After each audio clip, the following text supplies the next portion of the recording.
ज्ञान वैविध्य चैनल में आपका एक बार पुनः स्वागत, हार्दिक अभिनंदन। जैसा कि हमारा जो प्रकरण है वो चल रहा है निबंध लेखनम। उस निबंध लेखन में प्रथम में हमने कालिदास कवि के बारे में पढ़ा था।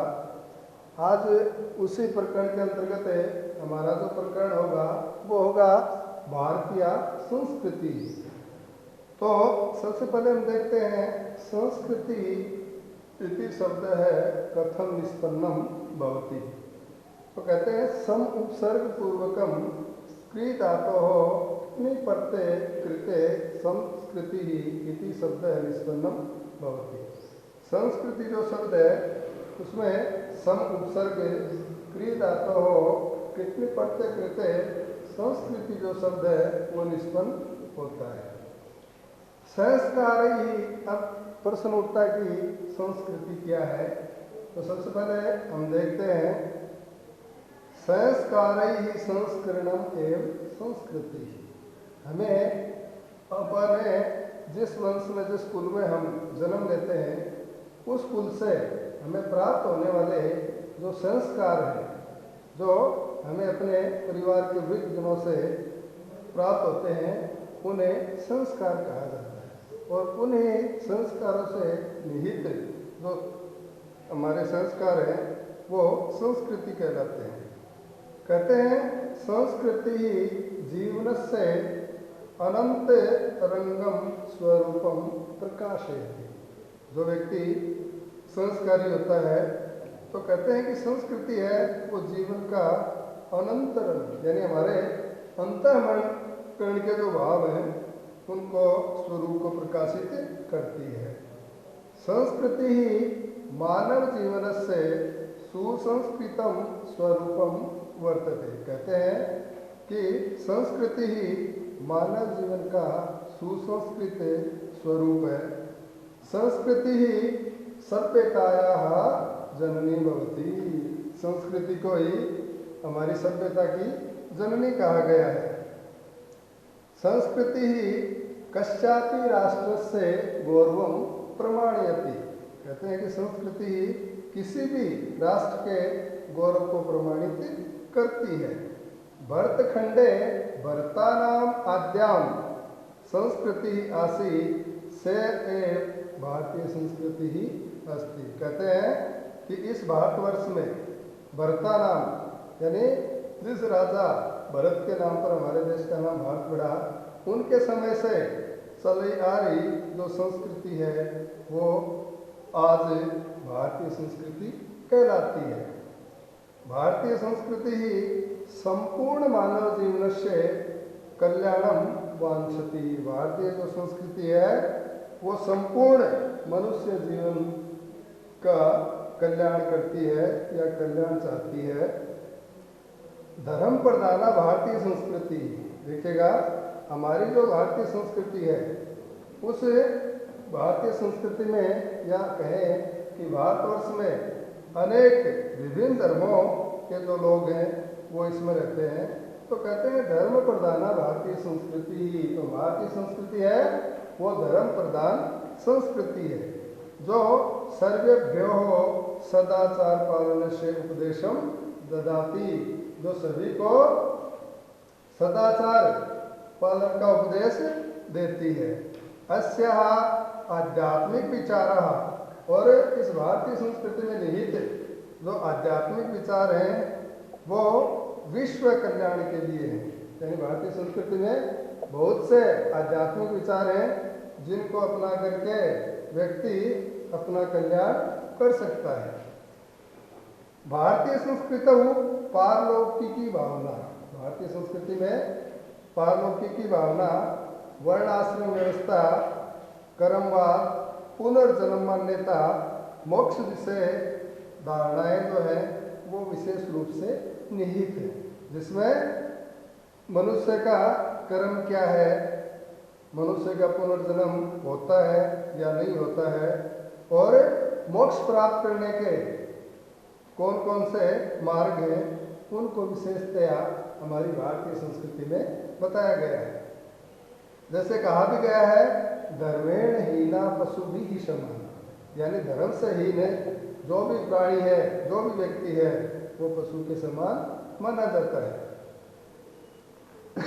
आगे कहते हैं कि भारतीय संस्कृति समुपासक, भारतीय संस्कृति के जो उपासक हैं वो परोपकारार्थम इदम शरीरम, वो अपने शरीर को परोपकार के लिए मानते हैं। उनका ये मानना है कि हमारा जो जन्म हुआ है वो मानव कल्याण के लिए हुआ है, परोपकार के कार्यों के लिए हुआ है। तो भारतीय संस्कृति में सत्य परिपालन पूर्वकम अहिंसा परमो धर्म है। देखिए हमारा जो ध्येय वाक्य है, भारतीय संस्कृति का जो ध्येय वाक्य है, उसमें मुख्य रूप से कहा गया है कि अहिंसा परमो धर्म है, यानी किसी भी तरह की हिंसा नहीं करना प्रत्येक भारतीय नागरिक का कर्तव्य है। इस मंत्र का स्मरण करते हुए जनः सर्वजनहिताय सर्वजन सुखाय कर्मरतः भवन्ति, लोग सभी लोग ये मानते हैं कि सर्वजन हिताय, सभी लोगों के हित के लिए, सभी लोगों के सुख के लिए प्रत्येक मनुष्य को अपना कर्म करते रहना चाहिए। यथा भारतीय संस्कृति है संदेशो वर्णित यते, जैसे कि भारतीय संस्कृति में संदेश दिया गया कि जैसे विश्व बंधुत्व की भावना के विषय में कहा गया है, बहुत ही सुंदर श्लोक है जो हितोपदेश से दिया गया है। इसमें कहा है अयम निज है परोवेति गणना लघु चेतसा उद्धार चरिता नाम तु वसुधैव कुटुंबकम, अर्थात अयम निज है परोवेति, यह मेरा है, यह पराया है। अयम निज है परोवेति गणना लघु चेतसा, ऐसी जो गणना है ये छोटे चित्त वाले, अर्थात छोटी सोच वाले जो व्यक्ति होते हैं वो ऐसा सोचते हैं।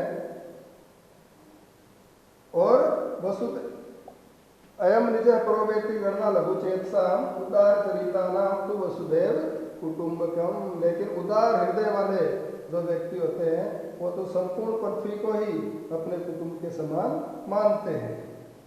जैसे कि कहा भी गया है सर्वे भवन्तु सुखिनः सर्वे सन्तु निरामया सर्वे भद्राणि पश्यन्तु मा कश्चित् दुःख भाग भवेत्। ये जो इस प्रकार के विचार हैं ये केवल और केवल हमारी जो भारतीय संस्कृति है उसी में हमें देखने को मिलते हैं। आगे भारतीय संस्कृति केचन मुख्य विशेषता सन्ति, भारतीय जो संस्कृति है उसकी कुछ मुख्य विशेषताएं हैं जिनके बारे में हम अध्ययन करेंगे। तो सबसे पहले कहते हैं कि हमारी जो संस्कृति है वो उसमें धर्म की प्रधानता सबसे अधिक मानी गई है।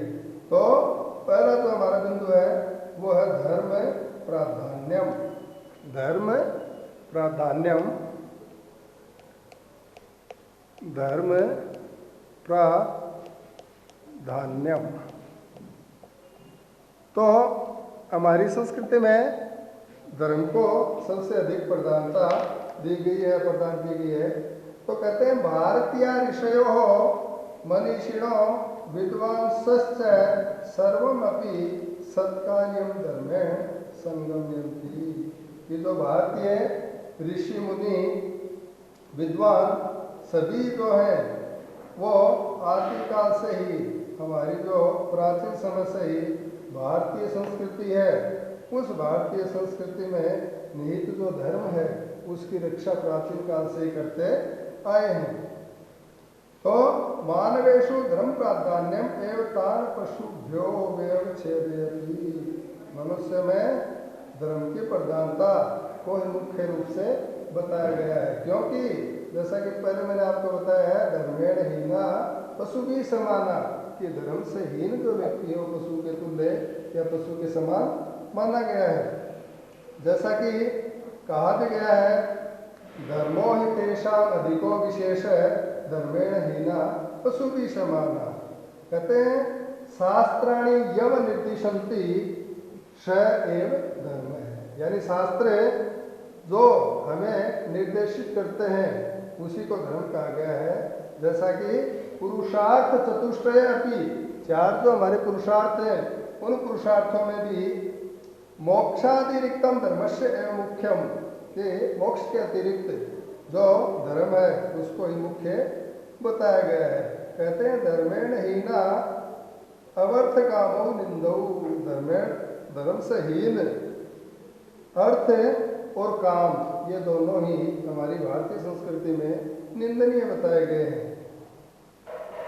धर्म है भारतीय संस्कृत्यां मानवीय आदर्शानाम समावेशो एवं, हमारी जो भारतीय संस्कृति है उसमें मानवीय जो आदर्श है उन आदर्शों का समावेश हमें देखने को मिलता है। और धर्म है संस्कृते लौकिक पक्षो अस्ति, धर्म जो है उसे हमारी भारतीय संस्कृति में लौकिक पक्ष के रूप में दर्शाया गया है। और लौकिक पक्षो अस्ति कर्म है, और जो लौकिक पक्ष है उसको कर्म कहा गया है। स्मृति पुराणाभ्याम प्रतिपादित सदाचारो ही धर्म है, हमारे जो भी स्मृति हैं पुराण है उनमें प्रतिपादित जो सदाचार है वो ही प्रत्येक व्यक्ति का धर्म माना गया है। सदाचारो नाम कर्तव्यम इति, इस कर्तव्य किसे कहा गया है? सदाचार को ही कर्तव्य कहा गया है। जैसा कि योग दर्शन में भी कहा गया है अहिंसा सत्य अस्तेयम ब्रह्मचर्य परिग्रह यमः, कि अहिंसा सत्य और ब्रह्मचर्य और अस्तेय इन्हें सबका पालन हमें करना चाहिए। जैसा कि बताया गया है यतः सत्यम ततो धर्म, धर्म है कि जहाँ पर सत्य होता है वहाँ पर धर्म होता है। ये तो धर्म है ततो जय है, और जहाँ पर धर्म होता है वहाँ पर विजयश्री भी होती है। धर्मो रक्षति रक्षित है, इसलिए हमेशा हमें अपने धर्म की रक्षा करनी चाहिए। जैसा है महाभारत के कर्ण पर्व में भी बताया गया है धारणाद धर्म इत्याहु धर्मो धारेते प्रजा सत्यात धारण संयुक्तम स धर्म इति निश्चय। कहते हैं कि व्यक्ति अपने सत्य के मार्ग पर चलकर ही अपने धर्म की रक्षा कर सकता है। और भारतीय संस्कृति में जन्म लेने वाले प्रत्येक नागरिक का यह कर्तव्य बनता है कि वह धर्म को धारण करे। जैसा कि मनुस्मृति में भी बताया गया है वेदो अखिलो धर्म मूलम स्मृति शीले च तद्विदाम आचारश्चैव साधूनाम आत्मनस्तु तुष्टि रेव च। आगे इस प्रकार भारतीय संस्कृति में धर्म की जो प्रधानता है उसके बारे में आपको बताया। अब आगे दूसरा जो बिंदु है वो आध्यात्मिकी भावना। क्या है? आध्यात्मिकी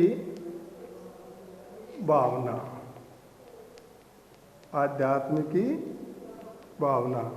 अब इसमें क्या कहते हैं देखिएगा कि अध्यात्म विचारों ही भारतीय संस्कृति है प्राणा। ये जो अध्यात्म विचार हैं वो भारतीय संस्कृति के प्राण माने गए हैं। कहते हैं राग द्वेषाभ्याम काम क्रोधाभ्याम च लिप्तः संसारो अस्याः संस्कृते लक्ष्यम नास्ति। कहते हैं राग द्वेष काम क्रोध आदि में लिप्त यह जो संसार है ये संस्कृति का लक्षण नहीं है। आध्यात्मिकी भावना मानवम देवत्वम प्राप्त है, क्योंकि जो आध्यात्मिकी भावना है वो मनुष्य उसके द्वारा देवत्व को प्राप्त करता है। जैसे कि कहा गया है उदिते परमानंदे न अहम न त्वम न वही सकता है। और भी कहा है यस्मिन् सर्वाणि भूतानि आत्मविवा भूद्विजानतः तत्र को मोह कह शोक एकत्वम अनुपश्यतः इति। तो तीसरा जो हमारा बिंदु है वो है पारलौकिकी भावना। पारलौकिकी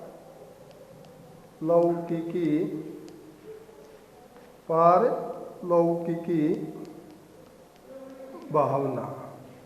पारलौकिकी भावना में क्या बता रहे देखिएगा, अध्यात्म भावनया संबंधो महत्वपूर्ण गुणों अस्ति। कहते हैं अध्यात्म भावना का संबंध जो है वो एक महत्वपूर्ण गुण माना गया है पारलौकिकी भावना का। सर्वे अपनी भारतीय सृष्टि नियंत्री रूपेण काम अपनी पारलौकिकी शक्ति पूर्वंती। कहते हैं कि सभी जो भारतीय हैं वो सृष्टि का जो नियत रूप है उसमें पारलौकिकी शक्ति को प्राप्त कर सकते हैं। पारलौकिक्या भावना एवं आस्तिकता संभवती। पारलौकिकी भावना से ही जो आस्तिकता है वो संभव है। जगतम इदम विनश्वरम, क्योंकि ये जो संसार है ये विनश्वर है।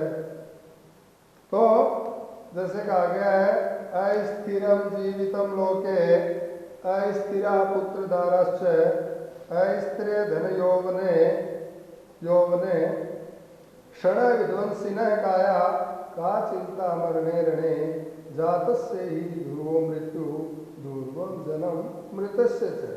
अर्थात कि अस्थिरम जीवितम लोके, इस संसार में हमारा जो जीवन है वो अस्थिर है। अस्थिरा पुत्रधारश्च, और हमारा पुत्र और जो पत्नी है जो परिवार है वो भी अस्थिर है। अस्थिर धन यौवने, और जो यौवन है वो भी अस्थिर है, क्योंकि ये सभी समय के साथ नष्ट हो जाते हैं। फिर लिखा है क्षण विध्वंसिने काया का चिंता मरणे रणे, कि ये जो हमारी काया है, हमारा जो शरीर है, ये कुछ ही समय बाद समाप्त हो जाएगा। इसलिए युद्ध की और मरने की कभी भी चिंता नहीं करनी चाहिए, क्योंकि जातस्य ही ध्रुवम मृत्यु ध्रुवम जन्म मृतस्य च। क्योंकि यह प्रकृति का स्वभाव है कि जिसका जन्म हुआ है उसकी मृत्यु निश्चित है।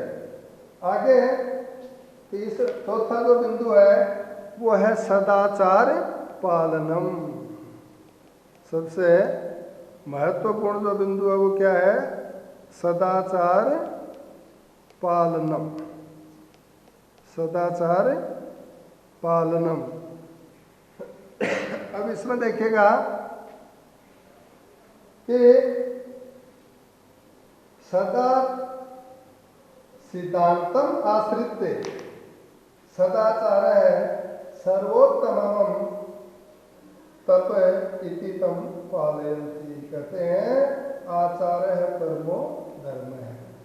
जो सदाचार है, सदाचार का तात्पर्य क्या है, सद प्लस आचरणम इति सदाचरणम, यानी हमारे द्वारा लोगों के साथ किए जाने वाला जो व्यवहार है उसे सदाचरण कहा जाता है। सदाचरण का तात्पर्य यानी अच्छा आचरण।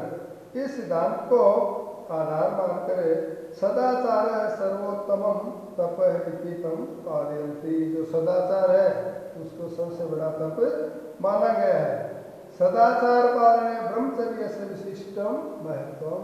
और सदाचार में जो ब्रह्मचर्य है उस ब्रह्मचर्य का विशिष्ट महत्व बताया गया है। ब्रह्मचर्य से पालने शारीरिकी मानसिकी बौद्धिकी आध्यात्मिकी चरती समुन्नति ही शुरुआत। क्योंकि ब्रह्मचर्य का पालन करने से ही शारीरिक मानसिक बौद्धिक और आध्यात्मिक सभी प्रकार की जो उन्नति है वो सुलभ रूप से हमें प्राप्त हो जाती है।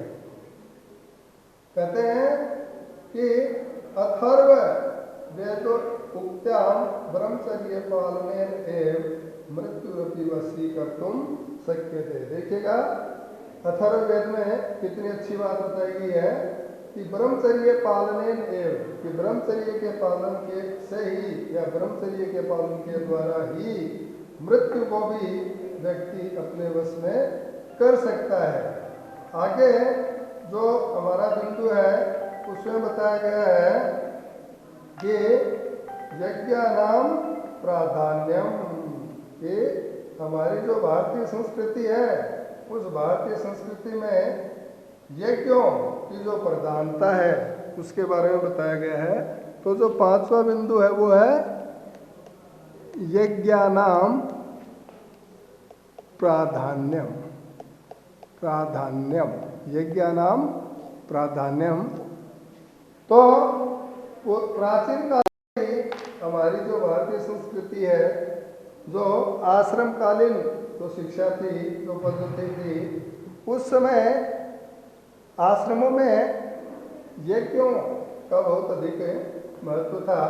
तो कहते हैं भारतीय संस्कृति ही, भारतीय संस्कृति धर्म प्रधानत्व आदेव यज्ञ प्रधाना विद्यते, कि प्राचीन काल से ही धर्म प्रधान होने के साथ साथ हमारी भारतीय संस्कृति में यज्ञों की भी बहुत अधिक प्रधानता रही है। यज्ञः भारतीयायाः संस्कृतेः प्राधान्ये अंगानि सन्ति। यहाँ पर यज्ञों को भारतीय संस्कृति का प्रधान अंग माना गया है। कहते हैं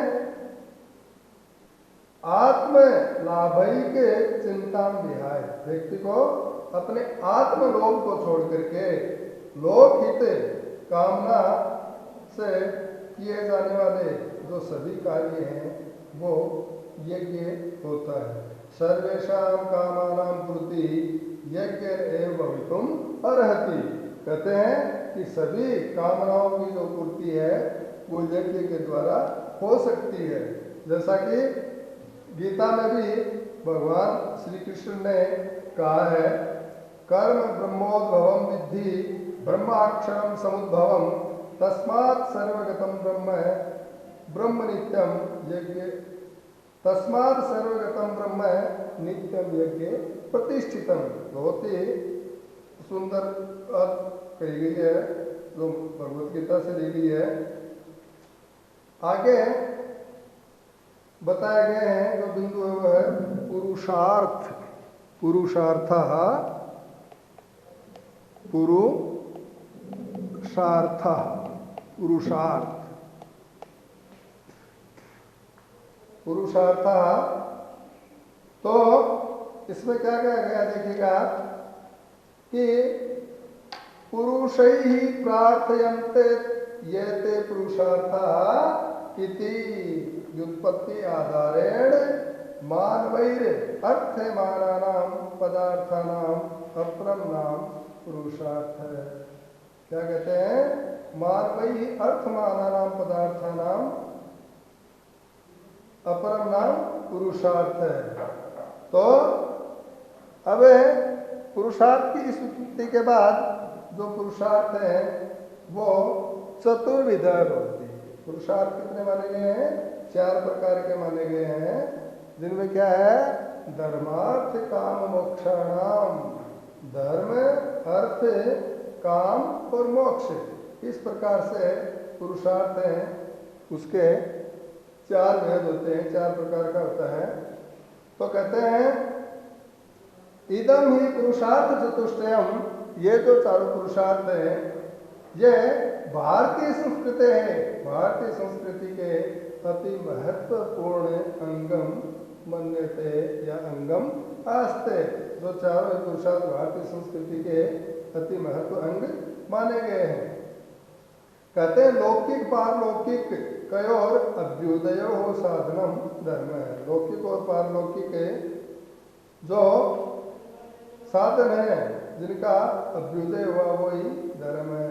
अस्मिन जगति जीवन निर्वाहाय, इस संसार में अपना स्वयं का जीवन निर्वाह के लिए अर्थ से परम आवश्यकता भवति, अर्थ की परम आवश्यकता होती है। अर्थ इति पद से अर्थ होती वित्तम धनम, अर्थम बिना जीवन यात्रा भी न प्रसिद्धयति, क्योंकि धन के बिना सुखपूर्वक व्यक्ति अपना जीवन यापन नहीं कर सकता।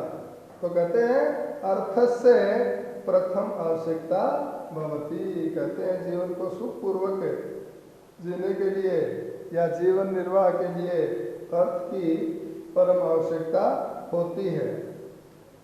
अर्थस्य विना जीवन यात्रा भी न प्रसिद्धयति, और मोक्ष प्राप्ति ही परम पुरुषार्थ है। कहते हैं कि मोक्ष की प्राप्ति या मोक्ष प्राप्ति ही परम पुरुषार्थ है, कि मोक्ष की प्राप्त करना ही प्रत्येक व्यक्ति का परम कर्तव्य होता है। आगे वर्णाश्रम व्यवस्था आती है। इसके बाद में 7वां जो बिंदु है वो है वर्णाश्रम व्यवस्था।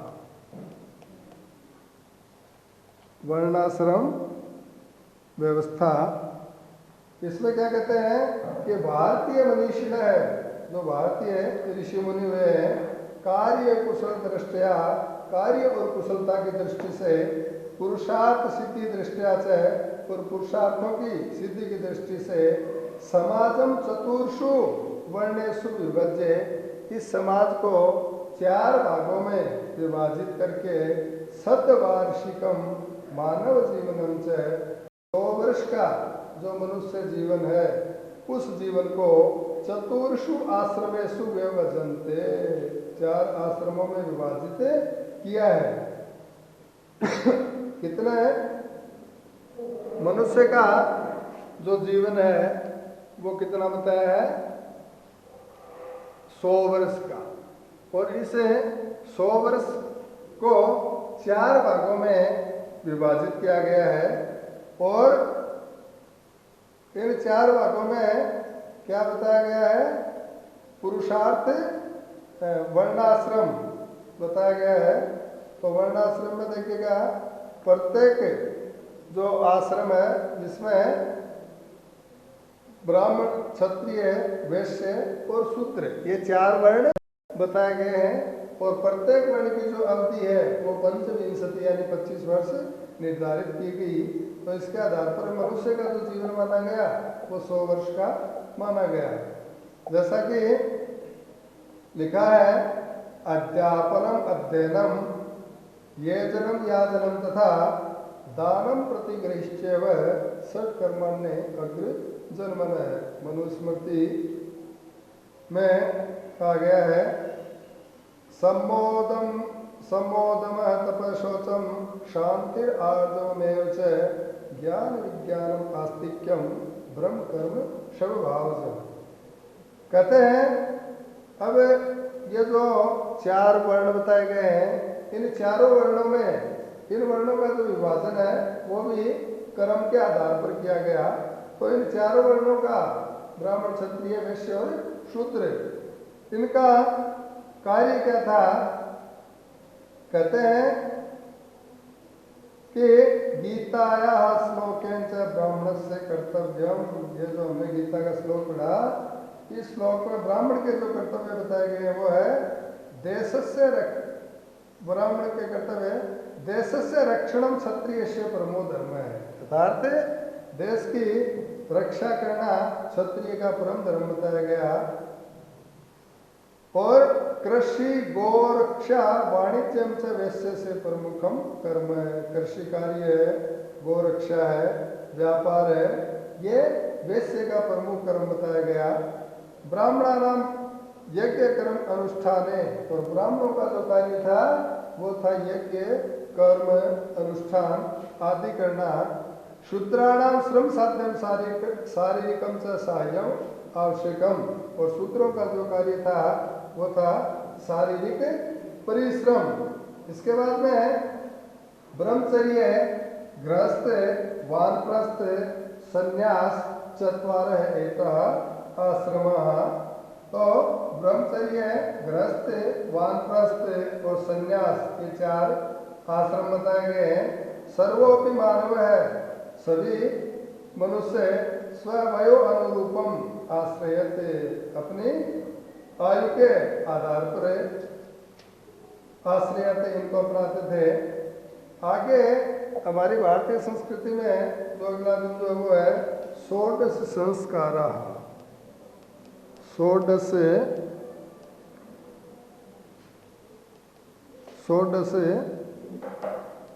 संस्कार यानी जो जन्मतः मृत्यु पर्यंत जो 16 संस्कार होते हैं, उन संस्कारों के बारे में हम यहाँ पढ़ेंगे।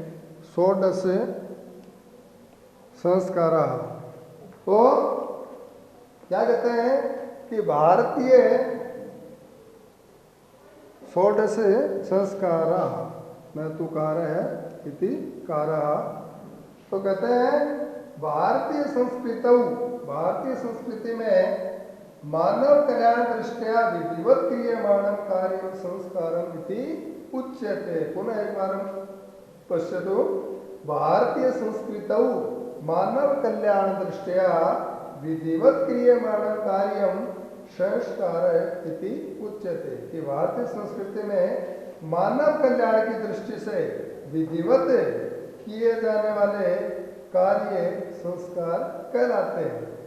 शारीरिक मानसिक संस्करण इति आर्य संस्कृतौ 16 संस्काराणां स्थानं कल्पितम् आस्ते। कहते हैं शारीरिक मानसिक और जो संस्कार है वो भारतीय आर्य संस्कृति में 16 संस्कार को स्थान दिया गया है। कहते हैं संस्काराणां संख्या विषय मत्यक्यम नास्ति। संस्कारों की तो संख्या है उसमें भी विद्वानों के जो मत हैं वो एक नहीं है। तो यहाँ पर हम देखेंगे कि 16 जो संस्कार हैं वो कौन कौन से हैं। तो सबसे पहले जो संस्कार आता है वो आता है गर्भाधानम। दूसरा संस्कार पुंसवनम। तीसरा जो संस्कार है वो सीमंतोनयन। चौथा जो संस्कार है वो जातकर्म। पांचवा जो संस्कार है वो नामकरणम। छठा जो संस्कार है वो निष्कर्मणम। सातवां अन्नप्राशनम। आठवां चूड़ाकर्म। नौवां कर्णवेदः। 10वां उपनयनम। 11वां वेदारंभ। 12वां जो संस्कार है वो है गोदानम। और 13वां जो संस्कार है वो है समावर्तनम। 14वां जो संस्कार है वो है विवाह है। और 15वां जो संस्कार है वो विवाह है, अग्नि परिग्रह है। और 16वां जो संस्कार है वो है त्रेताग्नि संग्रह है। तो इस प्रकार से गर्भाधान से लेकर के त्रेताग्नि संग्रह जो संस्कार है वहाँ तक 16 संस्कार हमारे जो है वो पूर्ण होते हैं। कहते हैं अद्यापि भारत भूमौ। आज भी हमारी जो भारतीय संस्कृति है या जो भारत भूमि है उस पर एतान संस्कारान अनुपादयन्ति। इन संस्कारों का अनुपालन किया जाता है। आगे जो बिंदु है वो है अहिंसा पालनम। नवम जो बिंदु है वो है अहिंसा पालनम। अहिंसा पालनम। अब देखिएगा इसमें क्या बता रहे हैं कि भारतीय संस्कृति ही अहिंसा पाठम एवं शिक्षयति। कि भारतीय जो संस्कृति है वो हमें अहिंसा का पाठ पढ़ाती है। अहिंसा परमो धर्म है। क्योंकि अहिंसा का तात्पर्य किसी भी तरह की हिंसा नहीं करना, किसी भी जीव की हत्या नहीं करना। यही पाठ हमें भारतीय संस्कृति पढ़ाती है। तो कहते हैं जनहितम विश्वहितम मनसा वाचा कर्मणा च अहिंसा सर्वेणामपि पालनीय। कि व्यक्ति को जनहित, विश्वहित, मन, वाणी और कर्म से अहिंसा का पालन करना चाहिए। जैसा कि कहा भी गया है अभिवादनशील से नित्यम व्रतोपसेविन चत्वारि तस्य वर्धन्ते आयु विद्या यशो बलम। कहते हैं कि अभिवादन जो शील व्यक्ति होता है जो हमेशा अपने से बड़े और वृद्ध व्यक्तियों की सेवा करता है उसकी आयु विद्या और यश और बल उनमें हमेशा ही वृद्धि होती रहती है। जैसा कि कहा गया है मातृदेवो भव है, पितृदेवो भव है, आचार्य देवो भव है, अतिथि देवो भव है आदि पितृगुरुणाम च आदेशो अनवरतम पालनीयम, कि अपने माता पिता बड़े बुजुर्ग आदि का जो आदेश है उसका हमेशा पालन करना चाहिए। अयम अस्माकं भारतीय संस्कृति इति। धन्यवाद।